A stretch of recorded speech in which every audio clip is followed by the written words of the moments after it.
Hi, welcome back. I'm going to read this story called Ruff and the Wonderfully Amazing Busy Day. Ruff was a busy dog. He dug like dogs do, pulling up the weeds and planting pretty flowers in his backyard. Busy, busy all day long. Toodle-oodle, that's my song. Ruff hummed cheerfully as he washed the window of his house. Then he polished the doorknob and swept the step. Another job done.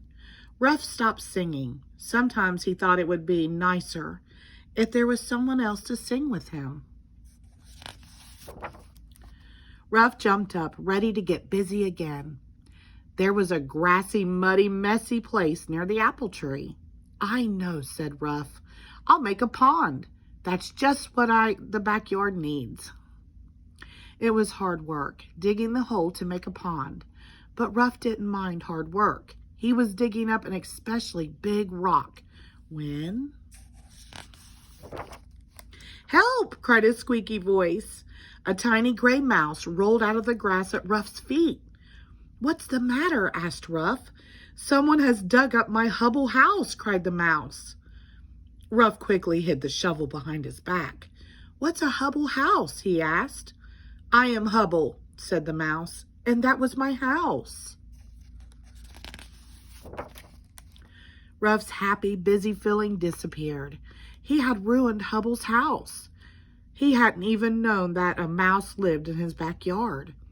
Hubble was packing up. "Where are you going?" cried Ruff. "To look for a new house," Hubble replied. "Goodbye." "No, wait, stop!" Ruff ran around in circles and did somersaults to get Hubble's attention. He crash-landed in the flower bed. "I'll make you another house. Please stay." "Really?" said Hubble. "Really and truly." Ruff rushed over to the shed. He found some wood, some nails, a hammer, and a can of paint. He was tremendously busy for a long time. "Is it ready yet?" asked Hubble. "Not yet." "Ouch!"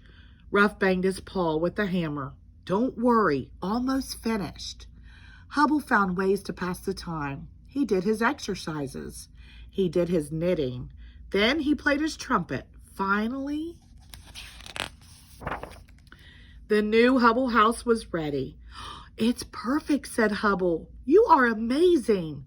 "So are you," said Ruff shyly. "Please play your trumpet again." "Don't you think we should clean up first?" said Hubble. "Clean up?" said Ruff. "Oh, right, the pond." He had forgotten about it. There was mud and muck everywhere and a half-finished hole.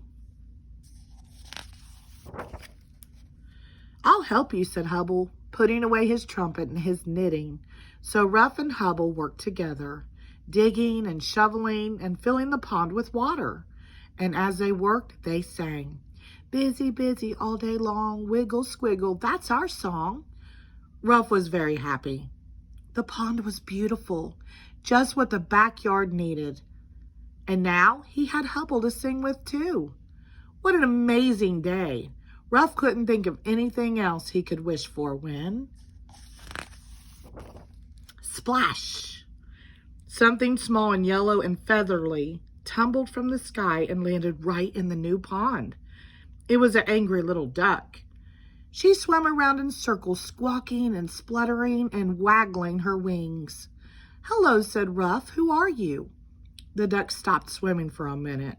"My name is Lottie, and if anyone is rude to me, I'll explode." "Please don't explode," said Hubble. "What's the matter? And why would I be rude to you?" "Well," said Lottie, ruffling her feathers, "the other ducks were flying to a new home on the big river. They said I was too small to fly all the way with them." "Too small? Me? Ridiculous." "Well, you are pretty small," whispered Hubble. "Not as small as a mouse," Lottie glared. "So what happened?" asked Ruff. Lottie hung her head. "I got tired.